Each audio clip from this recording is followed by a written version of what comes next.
मैं दोनों से आग्रह करूंगा, नितिन अग्रवाल जी और असीम अरुण जी, आप दोनों मंच पर आएं और साथ ही इस सेशन को मेरे सहयोगी निकिता और मोहम्मद शवाब होस्ट करेंगे। निकिता और शवाब, आप दोनों मंच पर आएं। नितिन अग्रवाल जी से और असीम अरुण जी से आज हम इस सत्र में उनके विभाग से जुड़ी बातों को समझेंगे।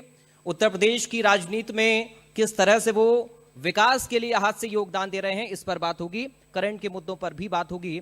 ओवर टू यू निकिता और शवाब। बहुत शुक्रिया मेरे भाई। ये मौका उन लोगों को मंच देने का है जिन्होंने इस कुंभ के आयोजन को सफल बनाया है। ये मौका उन लोगों को मंच देने का है जिन्होंने इस कुंभ के सफल आयोजन को दुनिया के कोने कोने तक पहुंचाया है। ये मौका उन लोगों को मंच देने का है जिन पर जिम्मा था इस कुंभ को अलौकिक और ऐसा बनाने का जो पूरी दुनिया में मिसाल बने। आज इंडिया न्यूज वो मंच उपलब्ध करा रहा है उन रियल हीरोज को जिन्होंने इस कुंभ को अलौकिक अद्भुत बनाया। पहले दो पंक्ति हैं उन लोगों के लिए, मैं वो सुनाऊंगा और फिर हम लोग इस सेशन की तरफ बढ़ेंगे। सेवा में तत्पर रहे जब हर एक कर्मवीर, तो महाकुंभ बना जन जन की तीर्थ तीर। धन्य वो योजना, धन्य वो समर्पण भाव, जैसे खुद प्रभु कर रहे हो सेवा का हर ठाव। तो बहुत स्वागत है आप सबका इस मंच पर। हमारे साथ असीम अरुण जी हैं, नितिन अग्रवाल जी हैं। असीम सर, आप ही से चर्चा की शुरुआत करेंगे। पहले तो कुंभ का आयोजन, आपने जो पहले कुंभ देखे या कराए होंगे एक अफसर के तौर पर, इस बार का कुंभ एक नेता के तौर पर जिसने जिम्मेदारियों का निर्वहन किया, क्या अंतर देखा और आपने इस चीजों को कैसे सीखा, क्या कुछ एक्सपीरियंस रहा? बहुत धन्यवाद आज के आयोजन के लिए। और कुंभ से जुड़े हुए जो हमारे नायक हैं, जो हमारे बहादुर साथी हैं, जिन्होंने दिन रात एक किया कुंभ को सबके लिए सुविधापूर्ण बनाने के लिए, अलौकिक बनाने के लिए, दिव्य बनाने के लिए, उनको मेरी ओर से भी बहुत बधाई और धन्यवाद। मेरा कुछ सौभाग्य कि मैं 1994 की सेवा शुरू होने के बाद से हर कुंभ में, प्रयाग में भी और 2 कुंभ में हरिद्वार में भी रहने का अवसर मिला। जो आपने परिवर्तन की बात पूछी, तो इस बार से ज़्यादा बड़ा जो क्वांटम जंप बोले वो 2019 में देखने को मिला था और इस बार उसको और अच्छा किया गया। लेकिन पहले मैं 2019 से शुरू करूं तो बात पूरी होगी। और मैं उस समय एंटी टेररिस्ट स्क्वाड का चीफ था, तो कुछ उस समय चिंताएं भी थी और कुंभ से ठीक पहले कुछ आतंकवादी भी गिरफ्तार हुए थे। तो फिर मैं पूरे समय कुंभ में ही कैंप कर रहा था। पुलिस वाली बात अभी रखने की जरूरत नहीं है, लेकिन व्यवस्था की बात जरूर रखूंगा।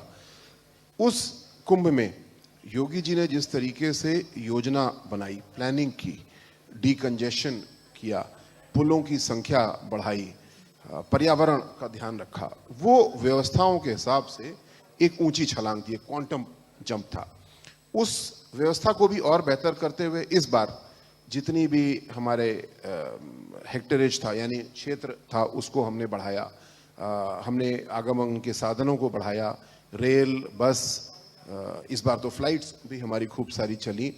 और सबसे सुंदर बात यह थी कि जब मंत्रियों की बैठक हुई गंगा जी के तट पे, तो चर्चा क्या हो रही थी कि अगले कुंभ में 6 साल बाद हमारी आवश्यकताएं क्या होंगी। हमको एक रिंग रोड की आवश्यकता होगी, हमको पुल की आवश्यकता होगी। 6 साल बाद की चर्चाएं हो रही थी कुंभ के दौरान। ये दिखाता है कि आगे की योजना, फॉरवर्ड प्लानिंग कितनी होनी चाहिए और जब हम ऐसी प्लानिंग करते हैं तभी हम सफलता की चेष्टा करते हैं और परिणाम हमको मिल पाते हैं। नितिन अग्रवाल जी से मेरा सवाल यही रहेगा। सबसे पहले तो क्योंकि ये मंच कुंभ को ही समर्पित है, तो महाकुंभ से पहले मैं अपने प्रश्न का आगाज करूंगी और उसके बाद फिर आपके डिपार्टमेंट से रिलेटेड बात करूंगी। तो ये महाकुंभ, अगर मैं नितिन अग्रवाल जी से पूछूं कि उन्होंने इस महाकुंभ में क्या देखा, क्या सीखा, तो आप उसका वर्णन कैसे करेंगे? नमस्कार। मैं माननीय मंत्री असीम अरुण जी ने तो काफी विस्तार से बताया है जी। 2024 का महाकुंभ, और जब हम लोग इसकी तैयारी कर रहे थे और जब माननीय मुख्यमंत्री जी ने इसकी शुरुआत करी थी व्यवस्थाओं की, उस वक्त हम लोग अनुमान कर रहे थे कि इस महाकुंभ में 40 करोड़ के आसपास श्रद्धालु के आने की उम्मीद थी। लेकिन उनका विजन था कि हम तैयारी ऐसी करेंगे कि करीब 70-80 करोड़ से ऊपर अगर श्रद्धालु आते हैं तो हम उसको हम अपनी तैयारियों को ठीक से बनाए रखें, प्रिपेयर्ड हो, उस हिसाब से हम तैयारी कर रहे थे।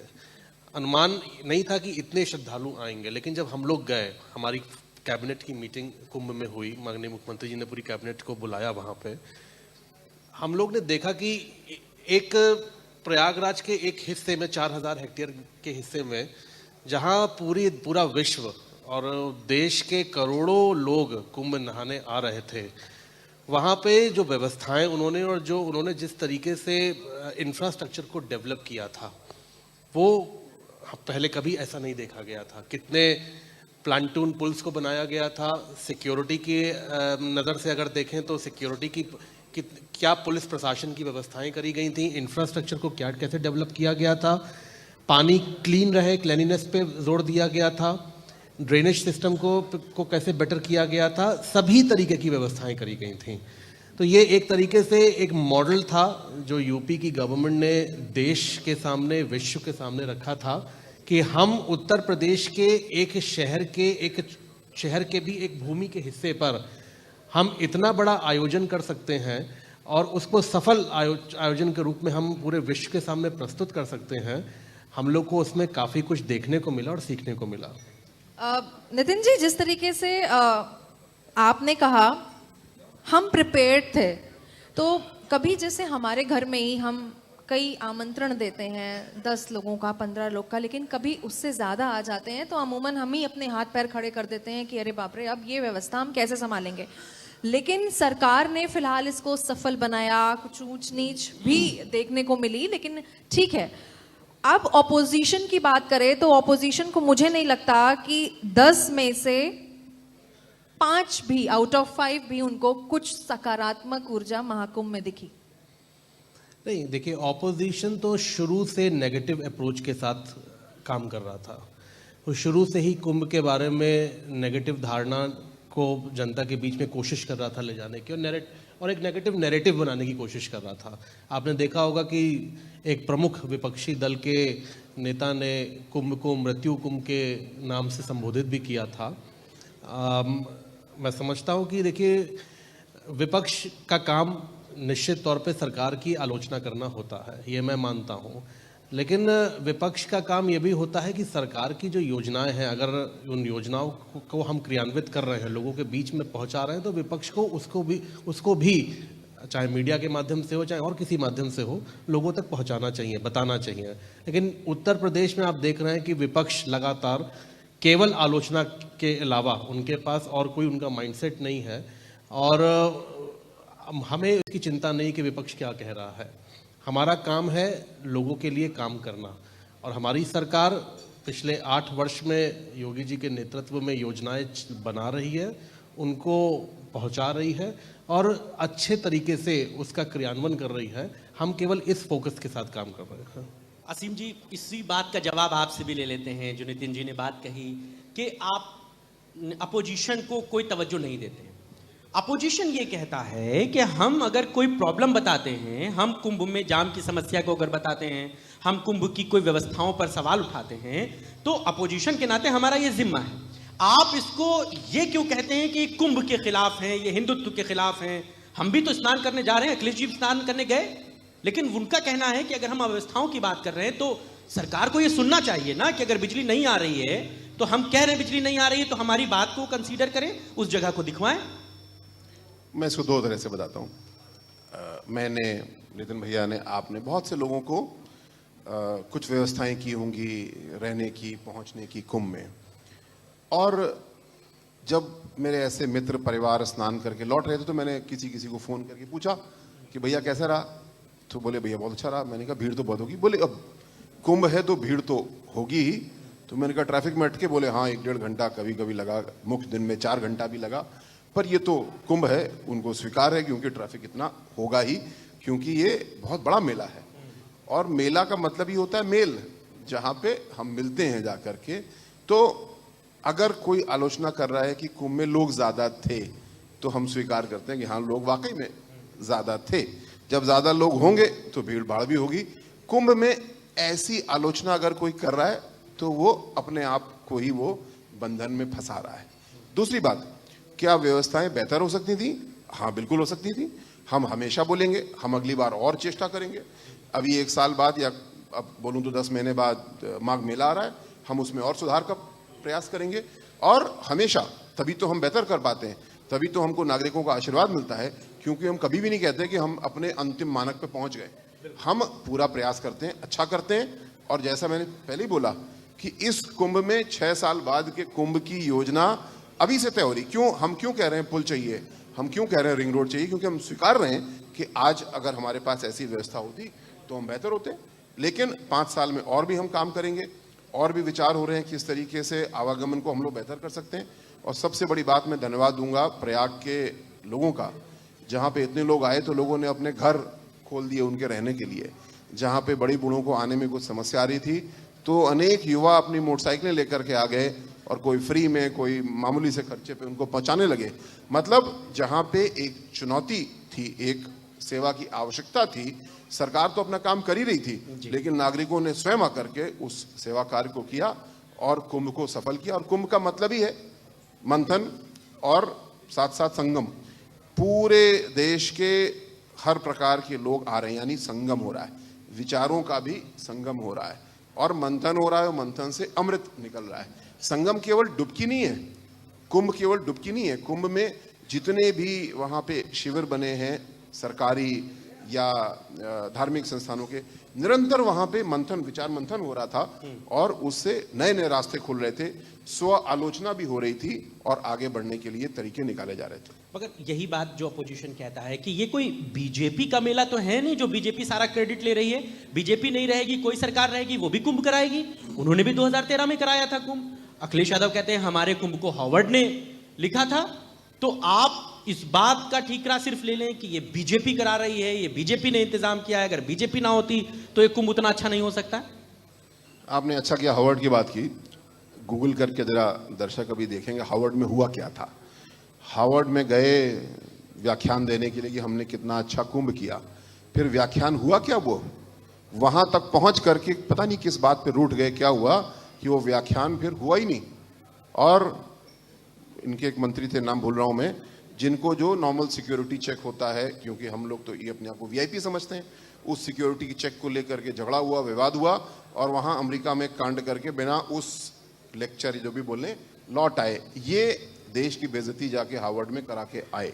इसको गूगल करिएगा, देखिएगा, आपको मिलेगा क्या ये कांड हुआ था पूरा। लेकिन आपकी मूल बात पे आता हूं। भारतीय जनता पार्टी, भारतीय जनता विचार परिवार, बाकी सभी लोग, मैं आपको अपने भाग का एक छोटा सा उदाहरण देता हूं। मेरे पास कुछ लोग आए, हमारी एक संस्था है नेशनल मेडिकोस ऑर्गेनाइजेशन। उन्होंने कहा कि असीम जी, बहुत सारे वृद्ध आएंगे, वरिष्ठ आएंगे, उनको कान में सुनने की समस्या होती है, तो हम चाहते हैं कि श्रवण कुंभ हम लोग करें। डॉक्टर्स हम लेकर के आएंगे, जो उपकरण लगाने वाले हैं वो भी हम लेके आएंगे, हमको एक जगह दे दीजिए। तो हमने कहा बहुत अच्छा, स्वागत है। तो हमने एक श्रवण कुंभ का आयोजन किया। हमारी एक और केंद्र सरकार की संस्था है एलिम्को, जिसका नाम है, वो भी ये हियरिंग एड आदि बनाती है। उनसे विचार किया तो उन्होंने कहा कि हम भी आपको बड़ी संख्या में हियरिंग एड्स दे देंगे। अब ये उदाहरण है संगम का। एनएमओ के डॉक्टर्स आ रहे हैं, एलिम्को से सामान आ रहा है, कुछ सामान हमारा आ रहा है, हम एक स्थान दे रहे हैं और हमने करीब 10,000 से ज़्यादा लोगों को हियरिंग एड वहाँ पे फ्री ऑफ कॉस्ट दी। और उसके साथ साथ और भी जो वरिष्ठ जन को छड़ी, कोई पोर्टेबल टॉयलेट, चश्मा, ये सारी चीज़ें हम लोग ने मुहैया वहाँ पे कराई। इसीलिए तो मिला है, इसी बात का तो कुंभ है, सबको साथ लेके चलना। लेकिन ये सरकार के बाहर मैं आपको बता रहा हूँ। आप स्वयं एक बार पूछ लीजिए किसी ऑपोजिशन पार्टी से, आपने क्या योगदान किया कुंभ में? आपने क्या कोई अपने स्वयंसेवक लगाए?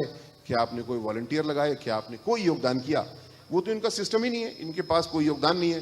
मुलायम सिंह की मूर्ति लगाई। गुंडागर्दी में जाकर के सबसे आगे हैं, तेजी वो कर सकते हैं। बाकी तो मैं तो चुनौती देता हूँ, मैं 100 स्वयंसेवक लेके आ रहा हूँ, हम काम करेंगे और आप भी लेकर के आइए, 10 स्वयंसेवक ले आइए और कोई ये काम करते हैं सकारात्मक। मेरी चुनौती है, कभी नहीं कर पाएंगे लोग। नितिन जी, विभाग की तरफ लौटते हैं। चूंकि कुंभ पे चर्चा है, लेकिन आपका चूंकि विभाग प्रदेश को सबसे ज्यादा रेवेन्यू देता है, नई पॉलिसी आई है, क्या बताएंगे, क्या नया ला रहे हैं? नहीं, देखिए नई पॉलिसी आ चुकी है, वो लागू भी हो गई है 1 अप्रैल से। एक बड़ी उपलब्धि है विभाग के लिए कि अब की हम लोग ने जो फाइनेंशियल ईयर क्लोज हुआ, उस फाइनेंशियल ईयर क्लोजर पे हमने जो रेवेन्यू हमारा आया गवर्नमेंट को, वो करीब 52,500 करोड़ का रेवेन्यू आया है, जो अभी तक का सबसे सर्वाधिक राजस्व है जो सरकार को मिला है। मैं इसका मुख्य कारण एक मानता हूँ केवल दो चीज़ों से। हमने ट्रांसपेरेंसी और अकाउंटेबिलिटी, हमने सिस्टम को ट्रांसपेरेंट किया अपने विभाग के, और हमने अकाउंटेबल किया, हमने जवाबदेही तय करी कि अगर जो गवर्नमेंट ने गाइडलाइंस सेट करी हैं, अगर आप उन गाइडलाइंस को फॉलो नहीं करेंगे तो फिर आपकी जवाबदेही भी तय होगी। बहुत सारी चीज़ें, मैं पिछली सरकारों पे बहुत ज़्यादा नहीं जाता, लेकिन ये ज़रूर बताऊंगा आपके माध्यम से दर्शकों को कि समाजवादी पार्टी की जब सरकार थी प्रदेश में, तब दोनों चीज़ें नहीं थी, ना अकाउंटेबिलिटी किसी की सेट थी ना ट्रांसपेरेंसी थी, क्योंकि वहाँ पे तो कुछ लोगों को के लिए ही पॉलिसी बनाई जाती थी और उनको कैसे फ़ायदा हो, उनके काम को, उनके बिजनेस को कैसे ग्रोथ मिले, केवल उस विजन को लेकर वो पॉलिसी बनाते थे। हमने अपने विभाग के डोर्स को आम लोगों के लिए खोला। आज हम जब पॉलिसी लेकर आए, आज आपकी जो पॉलिसी आई, जब हमने उसमें लॉटरी सिस्टम को हमने लागू किया, तो मैं आपको बताना चाहता हूं कि 40% अभी तक जो विभाग में जो लोग काम कर रहे थे, उसके अलावा 40% नए लोगों ने विभाग में अपने काम की शुरुआत करी। तो हमने सभी के लिए दरवाजे खोले कि आप आइए, जो बिजनेस करना चाहता है, जो काम करना चाहता है, उसके लिए हमने उनको आमंत्रित किया है। और यही कारण है कि 14,000 करोड़ से 2017 में रेवेन्यू 14,000 करोड़ था, आज 2024 के एंड में हम 52,500 करोड़ पे पहुंचे हैं। तो करीब 4 गुना, 3.5 गुना से ज़्यादा रेवेन्यू का इंक्रीज हुआ है, बढ़ोतरी हुई है। तो मैं यही कहूँगा कि आगे का लक्ष्य भी हम लोग को एक बड़ा मिला है, 63,000 करोड़ का लक्ष्य मिला है, जो कोशिश करेंगे कि इस लक्ष्य को भी हम लोग प्राप्त करें। नितिन जी, आपसे एक मेरा सवाल ये भी है कि जब आप आबकारी से राजस्व बढ़ाने की बात करते हैं, तो क्या आपको ऐसा नहीं लगता कि इससे प्रदेश में जो शराबी हैं उनकी संख्या बढ़ रही है? क्या शराब की खपत बढ़ रही है, जिससे समाज पर कोई विपरीत प्रभाव पड़ रहा है? देखिए, पहली चीज़ तो मैं आपको बिल्कुल स्पष्ट कहना चाहता हूँ कि गवर्नमेंट कभी भी एडवर्टाइज ये नहीं करती कि आप मदिरा का सेवन करें। हम कभी भी प्रमोट नहीं करते ड्रिंकिंग को। आपने कहीं नहीं देखा होगा कि गवर्नमेंट ने कोई एडवर्टीजमेंट चलाया हो या कहीं भी कोई प्रोग्राम्स करे हो कि इसका कंजम्पशन बढ़े। ये लोगों की ईटिंग हैबिट्स हैं, ड्रिंकिंग हैबिट्स हैं, वो उनकी अपनी है, वो उनकी अपनी एक प्रायोरिटी है। ये पहली चीज़। दूसरी चीज़, हमने केवल कंजम्पशन पे ही हमारा जोर नहीं था, हमारा जोर प्रोडक्शन पे भी था। उत्तर प्रदेश जो पहले कंजम्पशन स्टेट के रूप में जो जाना जाता था, अब हम प्रोडक्शन की ओर बढ़े। आज यूपी की अगर मैं बात करूं तो देश में एथेनॉल की बात करूं, अगर मैं मोलेसेस की बात करूं, मैं शुगर की बात करूं, चीनी की बात करूं, मतलब ये तो चलिए चीनी मिल का सब्जेक्ट हो गया, लेकिन अगर मैं अपने विभाग की बात करूं तो मोलेसेस और एथेनॉल, आज हम देश में सबसे ज़्यादा प्रोडक्शन एथेनॉल का और मोलेसेस का हम उत्तर प्रदेश में कर रहे हैं। तो हमने अपनी छवि को भी बदला है। हम कंजम्पशन स्टेट की जगह हमने प्रोडक्शन स्टेट हम बने हैं। और इसी के साथ साथ आपने देखा होगा पिछले 3 वर्षों में योगी जी की दूसरे टेन्योर में उत्तर प्रदेश में एक भी ऐसी घटना नहीं हुई है जिसमें आपको ये सुनने में आया हो कि मदिरा के सेवन से किसी की मौत हुई है। ये तो पहले आप देखते थे कि कई ऐसी घटनाएं हुई हैं अलग अलग जनपदों में, जब विषाक्त जहरीली शराब पीने से लोगों की मौतें हुई हैं, लेकिन हमने उस पर भी ध्यान दिया है, हमने कंट्रोल किया है। और पिछले 3 वर्षों में उत्तर प्रदेश 25 करोड़ जनसंख्या का प्रदेश है, एक भी ऐसी घटना आपको सुनने में नहीं आई होगी। तो हमने उस पर भी एनफोर्समेंट टीम्स को भी हमने मजबूत किया है। असीम जी, आपके पास आना चाहूंगी। अगर बात की अनुमति हो तो नितिन भैया की बात में एक बहुत महत्वपूर्ण बात जोड़ूंगा कि एक्साइज की अच्छी पॉलिसीज, मोलासेस, इथेनॉल की वजह से हमारा पूरा गन्ना सेक्टर बदल गया है। पहले मैं पुलिस में था तो गन्ने का सीजन आता था तो धरना, प्रदर्शन, जाम, ये सामान्य बात होती थी। आज एक तो पूरी तरह सिस्टमेटाइज किया गया, आपको कहीं जाम नहीं मिलता, पर्ची मिलती, समय से आके गन्ना डालते हैं और तड़ से आपके खाते में पैसा आ जाता है, जहाँ पे एक साल पेंडिंग रहता था। वो इसलिए हुआ है क्योंकि मोलासेस एथेनॉल की जो पॉलिसीज लेकर के आए हैं, हमारा पूरा गन्ना सेक्टर इंक्लूडिंग चीनी मिल पूरी तरीके से रिफॉर्म हो चुकी है, ट्रांसफॉर्म हो चुकी है। एक सवाल मैं आपसे ये भी लेना चाहूंगी कि जब सामूहिक विवाह योजना की बात होती है तो कई फर्जीवाड़े की जो कंप्लेंट्स हैं वो आती रहती हैं, तो क्या उपाय इसका आप ला रहे हैं जो इससे दूर हो, क्योंकि कई कंप्लेंट्स आई हैं, एफआईआर भी दर्ज हुई हैं? इसमें जो कंप्लेंट्स अभी आई हैं वो इस नेचर की हैं कि शादी पहले से हो चुकी थी और उन्होंने फिर से आवेदन कर दिया, या वो एक्चुअली दूल्हा नहीं है, कोई और वहाँ पे बैठा है। और ये सारी शिकायतें आप इसलिए पढ़ते हैं क्योंकि सिस्टम उसको पकड़ लेता है। और ये बहुत ही अच्छी योजना है। 51,000 रुपए का बेनिफिट इसमें पहले था, इसको अभी हम लोग 1 लाख रुपए कर रहे हैं। लेकिन साथ साथ इसके ऊपर नियंत्रण, क्वालिटी कंट्रोल और जवाबदेही भी बढ़ा रहे हैं। पहला हमने एक सॉफ्टवेयर बनाया जिससे कि हम अब लेते हैं नामांकन। दूसरा, जो वहाँ पे आते हैं दूल्हा दुल्हन, उनका आधार वेरिफिकेशन कराते हैं। तीसरा, शादी होते ही वहीं पे हम उनको विवाह प्रमाण पत्र भी देते हैं, क्योंकि उनको प्रमाण पत्र मिलता है तब उनकी डीबीटी जारी होती है, तो कहीं कोई करप्शन का स्कोप ना बचे, ऐसा करते हैं। सर, क्राइटेरिया क्या है? जैसे आपने अभी कहा कि कई ऐसे भी केसेस आते हैं जो पहले से ही विवाहित होते हैं, दूल्हे की जगह कोई और बैठा है, तो ये सब कैसे चेकआउट होगा? जी, इसके लिए पहली बात तो मेरा निर्देश ये है कि बहुत बड़ी शादी मत करो, 100 दंपत्ति तक करो ताकि मैनेजेबल होता है, और उन दंपत्तियों को भी घर से बहुत दूर नहीं आना पड़ता है। जब हमें बहुत बड़ी शादी ऐसी भी कभी कभी करते हैं तो फिर जिलाधिकारी की व्यक्तिगत उपस्थिति अनिवार्य की है ताकि उस हिसाब से व्यवस्थाएं वहाँ पे रहें। कुल मिला के योजना बहुत अच्छी है, बड़ी लोकप्रिय है। ऐसे परिवारों की बच्चियां जिनको शादी करने में कठिनाई होती थी, पूरा प्रबंध सरकार करती है। सरकार के सब लोग आते हैं, आशीर्वाद देते हैं, बैंड बाजा होता है। जो आधा % कमी है, जैसे मैंने पहले बोला, हमेशा चीज़ों को और परिष्कृत करने का मौका रहेगा, तो हम लोगों ने इसको परिष्कृत किया और भविष्य में और हम लेंस लेके देख रहे हैं कैसे इसको और बेहतर कर सकते हैं, उसको और किया जाएगा। और साथ साथ जो बेनिफिट है, जो लाभ है, उसको हमने 2 गुना इस साल से किया है। इसको जरूर सर सही करिएगा कि दूल्हा की जगह कोई और बैठा है। वो इसीलिए आप पकड़ रहे हैं क्योंकि सरकार पकड़ ले रही है उस चीज़ को, उसके आधार वेरिफिकेशन हो रहा है, सब चीज़ें हो रही हैं। क्यों? लेकिन ये भी देखना है हम लोग को कि समाज में ईमानदारी आनी चाहिए। ये भी दुख की बात है कि कोई व्यक्ति ऐसा छल फरेब कर रहा है उस बेनिफिट की धनराशि के लिए। सिस्टम को भी नहीं ऐसा प्रोत्साहित करना चाहिए, और व्यक्तियों की भी जो नैतिकता है वो और ऊंचे स्तर पे जाना चाहिए। अगर किसी योजना का लाभ लेना है तो सरकार तो इतनी सारी योजनाएं स्वयं दे रही है, किसी प्रकार का छल फरेब करने की आवश्यकता नहीं पड़नी चाहिए। सिस्टम भी बहुत टाइट है उसके बारे में, लेकिन साथ साथ नैतिकता को भी और बेहतर करना है। पकड़ इसलिए भी लिया जा रहा है क्योंकि फिल्में भी बहुत बन रही हैं। राजकुमार राव की भी रिसेंटली एक फिल्म आई थी सामूहिक विवाह पे ही, उसमें भी कुछ ऐसा ही मामला था। अच्छा, मैं देखी नहीं, देखूंगा उसको। नितिन जी, एक बात आपसे पूछना चाहूंगा, धार्मिक स्थलों के पास में नॉनवेज की दुकानें ना हो और शराब की दुकानें ना हो, इसको लेकर के एक मुहिम कई संस्थाओं की तरफ से चलाई जा रही है, बीजेपी के सहयोगी संगठन है। क्या ऐसा कुछ प्रपोजल है सरकार के एजेंडे में कि जो धार्मिक स्थल हैं जैसे काशी विश्वनाथ है या अयोध्या धाम है या जितने भी टॉप ऑफ द फिंगर पे जिन्हें हम गिन सकते हैं, क्या सरकार का कोई ऐसा प्रपोजल है अभी या आने वाले समय में कि ऐसा कुछ करने जा रहे हैं आप? ऐसा सबसे पहले तो ये जितने भी हमारे बड़े धार्मिक स्थल हैं, आपने अयोध्या का नाम लिया, श्री अयोध्या धाम, आपने हमारा श्री विंध्यवासिनी धाम है, ऐसे ही काशी विश्वनाथ में हमारा मंदिर है, काशी में भगवान शंकर जी का।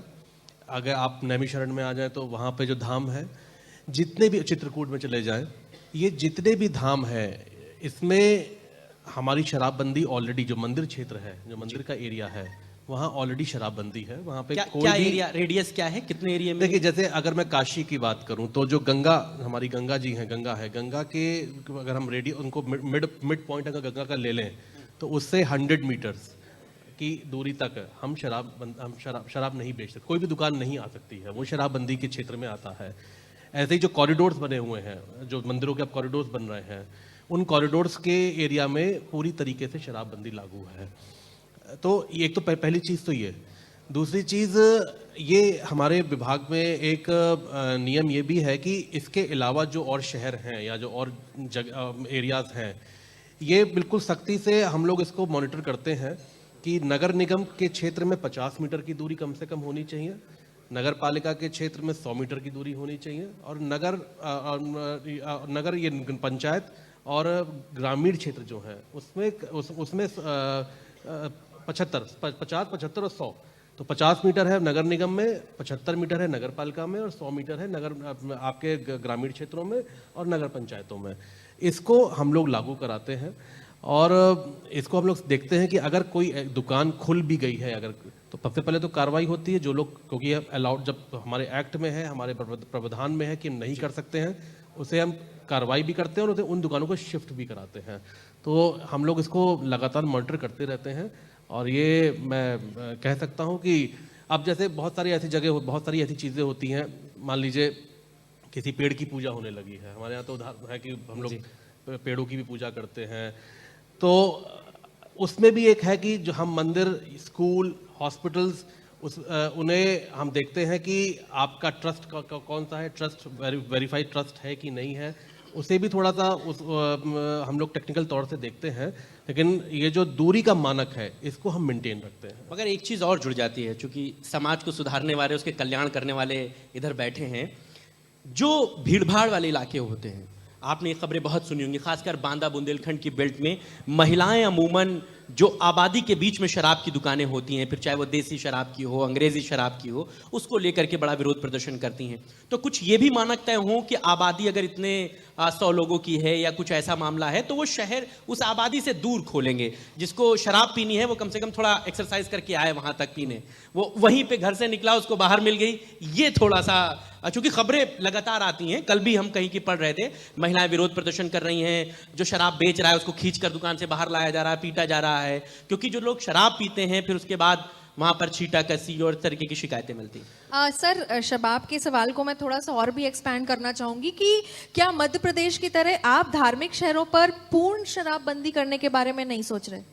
नहीं, जैसे कि मैंने कहा कि जो हमारे धार्मिक क्षेत्र हैं या स्थल हैं या जो शहर हैं, वहाँ पे जहाँ हमारा धार्मिक स्थल बना हुआ है, हमने अभी फिलहाल उन धार्मिक स्थलों, उस धार्मिक स्थल के आसपास के क्षेत्र को पूर्ण रूप से शराबबंदी में रखा हुआ है। कौन कौन से सर हो गए हैं? अब जैसे चित्रकूट है, आपका अयोध्या में प्रभु श्री राम का मंदिर है, तो उस मंदिर का क्षेत्र जितना भी है पूरी तरीके से शराबबंदी है वहाँ पे। काशी विश्वनाथ का जो मंदिर है, उस मंदिर के आसपास के पूरे क्षेत्र को शराबबंदी रखा हुआ है। जो आपने मध्य प्रदेश का एग्जाम्पल लिया, उन्होंने अभी एक निर्णय लिया है, हम लोग पढ़ रहे थे, फिलहाल उत्तर प्रदेश में ऐसा अभी कोई निर्णय तो नहीं लिया गया है। फिलहाल अभी जो है, जो मैंने अभी आपको बोला है कि हमने क्षेत्र को पूरी तरीके से बंदी करी हुई है, बट वो अभी जो जिला है या पूरा जो, अगर मैं सिटी की बात करूँ तो अभी वहाँ पूर्ण रूप से नहीं है। मोहल्ले वाली बात का जवाब सर, मोहल्ले में शराब की दुकानों वाली बात, एक्सरसाइज करके आना पड़े। अच्छा, नहीं, देखिए ऐसा है कि व्यवहारिक तौर पे हम लोग ये देखते हैं कि जहाँ पे ज़्यादा रेजिस्टेंस है, कहीं पे अगर कोई दुकान आ गई है और वहाँ पे लोकल जो लोग रहते हैं उनका बहुत रेजिस्टेंस है या बहुत विरोध प्रदर्शन हो रहा है, हम निश्चित तौर पे वहाँ से दुकान को शिफ्ट करते हैं, हटाते हैं उसको। लेकिन थोड़ी सी व्यवहारिक समस्या एक ये भी है कि हम बिल्कुल सुनसान इलाके में इसलिए भी नहीं, देखिए चौहद्दी शराब जो दुकान कहीं पे स्थापित होनी है उसका अधिकार पूरी तरीके से जिलाधिकारी के पास है। जिलाधिकारी को वहाँ उसकी जो चौहद्दी है उसको स्वीकृत करते हैं और जिस चौहद्दी को वो स्वीकृत करते हैं वहीं पे दुकान आती है। तो ये डिस्ट्रिक्ट लेवल पे जिलाधिकारी को तय करना है, डीएम्स को तय करना है कि कहाँ पे दुकान आनी है, कहाँ पे नहीं आनी है। हम ये ज़रूर देखते हैं कि जहाँ पे दुकान आई है, अगर वहाँ पे बहुत ज़्यादा विरोध प्रदर्शन होता है तो हम फिर कहते हैं कि नहीं, इसको आप शिफ्ट कर दें, इसको थोड़ा सा हटा दें, जहाँ पे पब्लिक का जो रोष है वो रोष खत्म हो जाए। तो इसको हम लोग इंश्योर कराते हैं। बहुत सुनसान इलाके में इसलिए भी नहीं पॉसिबल हो पाता है क्योंकि कहीं पे कोई अगर अप्रिय घटना हो जाए, लूट हो जाए, मतलब कोई ऐसी घटना हो जाए, तो उसको भी रोकने के लिए बहुत ही हम सेक्लूडेड लोकेशंस में हम लोग दुकानों को नहीं खोल सकते हैं। असीम सर, चूंकि बड़ा डिपार्टमेंट आपके पास समाज के कल्याण का है, आप इसको कैसे देखते हैं? एक बड़ा बिल को लेकर के बड़ी चर्चा रही वक्फ के अमेंडमेंट को लेकर के, और उसमें बहुत बड़ी हिस्सेदारी अल्पसंख्यक कल्याण विभाग की है और तमाम चीज़ें उससे आपके विभाग की भी जुड़ती हैं। हालांकि अल्पसंख्यक कल्याण मंत्री जी बैठे हैं, हम उनसे ब्रीफ में इस पर जानेंगे। आप इस बारे में क्या सोचते हैं? अपोजिशन जो इस पूरे मामले को बना रहा है कि अगर अब तो लागू हो गया है, वो सुप्रीम कोर्ट भी चले गए हैं, इस बिल पर आपकी क्या प्रतिक्रिया है? और अपोजिशन की जो इस पर रायशुमारी है, जो उनका एक एजेंडा है, उसको कैसे देखते हैं आप? वक्फ का जो कानून है ये बहुत पुराना कानून है और इसको लेकर के बहुत दुरुपयोग हो रहा था। बहुत सारे उदाहरण इसके हैं। कहीं पे ज़मीनों का कब्जा गलत तरीके से, कहीं पे जो मुतवल्ली या केयर टेकर नियुक्त किया जाता है उनके द्वारा गलत तरीके से पैसा अपनी जेब में डाला जा रहा है, और कहीं पे तो वक्फ के नाम पे ज़मीनों को बेच ही दिया गया। इन समस्याओं को हल करना बहुत ज़रूरी हो गया था। जो नया कानून है वो क्या प्रावधान करता है? वो कहता है कि ज़मीनों के नाप जोख, रिकॉर्ड कीपिंग, इसको एक अत्याधुनिक कंप्यूटर आधारित प्रणाली से किया जाएगा। इसका कौन विरोध करेगा? बिल्कुल होना चाहिए, नक्शे तो हमारे अप टू डेट होने चाहिए। दूसरा, जो संस्था इस चीज़ की विशेषज्ञ है यानी डीएम, एसडीएम, राजस्व विभाग, उनका रोल बढ़ाया गया है क्योंकि वो ज़मीन के काम को पाल नहीं है, कोई अपना सिस्टम नहीं है, वो सिस्टम दिया जा रहा है। कुल मिलाकर के बेहतर प्रबंधन के लिए ये किया गया। कहीं किसी को किसी ज़मीन से वंचित कर दिया जाए, ऐसा कोई उद्देश्य नहीं है। स्पष्ट किया आदरणीय अमित शाह जी ने इस चीज़ को लोकसभा राज्यसभा में भी। अब कोई ऐसा कानून जिसको लेकर के समस्याएं उत्पन्न हो रही हैं, जिसको लेकर के बहुत सी जगहों पे ज़मीनों पे अवैध कब्जे हैं, उसको दूर करने का काम किया जा रहा है। तो जिनके कब्जे जो अवैध हैं, हटने वाले हैं, वो तो बिलबिलाएंगे ही, वो चिल्लाएंगे ही, लेकिन जो सामान्य व्यक्ति है जो इसके दुरुपयोग से पीड़ित था, वो चाहे हिंदू हो चाहे मुसलमान हो, वो इस कानून के पक्ष में है। और मुझे पूरा विश्वास है आने वाले समय में वक्फ एक्ट, वक्फ के जो नए रूल बन रहे हैं, उसके आधार पे इस पूरे क्षेत्र को हम लोग व्यवस्थित कर रहे होंगे।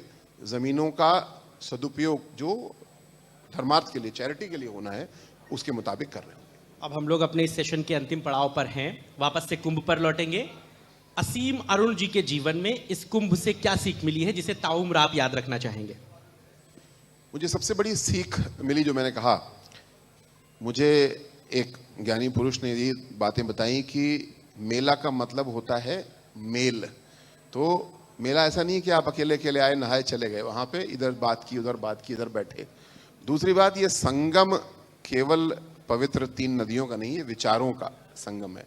आपने संगम तट पे देखा कि सनातन परंपरा के हर तरह के शिविर लगे थे, और सनातन परंपरा की यही सुंदरता है।